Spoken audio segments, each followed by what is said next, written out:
University DUCSU নির্বাচন করতে গিয়ে আমরা যতটুকু জানার সুযোগ হয়েছে, ঘাম ঝরেছে, শুধু ঘাম ঝরেনি, কোনো সময় আমাদের কাছে মনে হয়েছে যে আমরা ঠিকই পড়ে যাচ্ছি। আপনি যদি প্রভাব থাকে, ক্ষমতা থাকে, তাহলে থাকবেন, আর না হলে আপনি থাকবেন না, না হলে আপনি ভোট দিতে যেতে পারবেন না। এত লক্ষ কেন্দ্রকে পাহারা দেওয়ার দায় দায়িত্ব এই সরকার কিভাবে রাজনৈতিক দলগুলোর সাথে আলোচনা করা ছাড়াই একটা ডেট দিয়ে আমরা রোড টু ইলেকশনের দিকে চলে যাচ্ছি। আমি মনে করি সরকারের এই প্রসঙ্গে আগে নির্বাচন কমিশনের যে দায় দায়িত্বের প্রশ্ন আসে সেগুলো আমাদের সামনে রাখা দরকার। Level playing field, level playing field বলতে আমরা এখন যেটা বুঝি সেটা হলো আপনি যদি প্রভাব থাকে, ক্ষমতা থাকে, তাহলে থাকবেন, আর না হলে আপনি থাকবেন না, না হলে আপনি ভোট দিতে যেতে পারবেন না, না হলে আপনার ঠ্যাং ভেঙে দেওয়া হবে, না হলে আপনার জিব্বা কেটে দেওয়া হবে, না হলে আপনি সুস্থভাবে বাড়ি ফিরতে পারবেন না। This is message. What is the level playing field? Level playing field বলতে আমি কি বোঝাচ্ছি, আমি কি মেসেজ যাচ্ছে?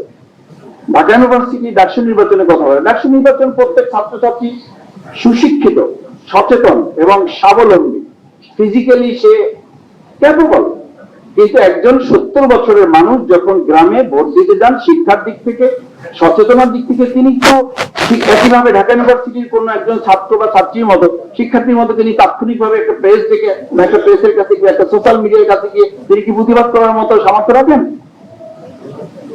ঢাকা ইউনিভার্সিটি ডাকসু নির্বাচন করতে গিয়ে আমরা যতটুকু জানার সুযোগ হয়েছে, ঘাম ঝরেছে, শুধু ঘাম ঝরেনি, কোনো সময় আমাদের কাছে মনে হয়েছে যে আমরা ঠিকই পড়ে যাচ্ছি, ইলেকশনটা বন্ধ হয়ে যাচ্ছে। কোনো সময় এরকম মনে হয়েছে যে রেজাল্ট ডিক্লেয়ার করা যাচ্ছে না।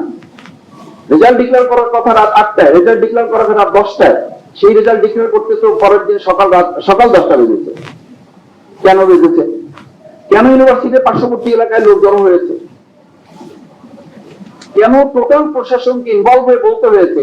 যদি এটা হয় তাহলে একটা ছোট্ট ক্যাম্পাস মানে বাংলাদেশের তুলনায় এটা একটা ছোট্ট জায়গা, সেই জায়গাটাতে যদি গোটা প্রশাসন, রাজনৈতিক দল, শিক্ষার্থী ইনভলভ হয়ে করতে, তাহলে এত লক্ষ কেন্দ্রকে পাহারা দেওয়ার দায় দায়িত্ব এই সরকার কিভাবে রাজনৈতিক দলগুলোর সাথে আলোচনা করা ছাড়াই একটা ডেট দিয়ে আমরা রোড টু ইলেকশনের দিকে চলে যাচ্ছি? কোন আস্থার উপরে ভিত্তি করে?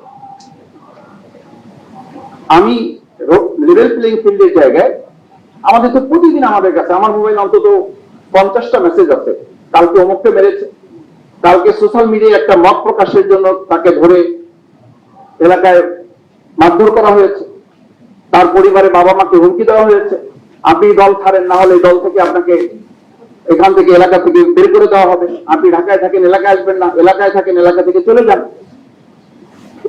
এটা তো হচ্ছে এখনকার। এরপর যখন আমরা আরেকটু ইলেকশনের মধ্যে প্রবেশ করব, আমি তো মনে করি তখন লেভেল প্লেইং ফিল্ডের প্রশ্নে আমাদের আরো অনেক ঝুঁকির মুখে পড়তে হবে। সেই জায়গাটা আমি মনে করি যে আমাদের নির্বাচন কমিশন তাদের দায়িত্বের গুরুত্বপূর্ণ অংশ হচ্ছে যে আমি পোস্টার নিয়ে আলোচনা দেখছি, পোস্টার লম্বা হবে, বড় হবে, কালার হবে না, তারপরে মাইকিং 5টা হবে, 7টা হবে না, এই সমস্ত বিষয় আলোচনা খুবই গুরুত্বপূর্ণ। তার চেয়ে গুরুত্বপূর্ণ পলিটিক্যাল পার্টি কালচার, কোন সিস্টেম, কোন চেঞ্জ কি আমাদের হয়েছে? আমরা কি কোনো রিফরমেশন আমাদের মধ্যে নিয়ে আসতে পেরেছি? চিন্তার মধ্যে, দর্শনের মধ্যে, ফিলোসফিতে আমাদের কোনো পরিবর্তন এসছে? আমার কাছে তো তা মনে হয় না।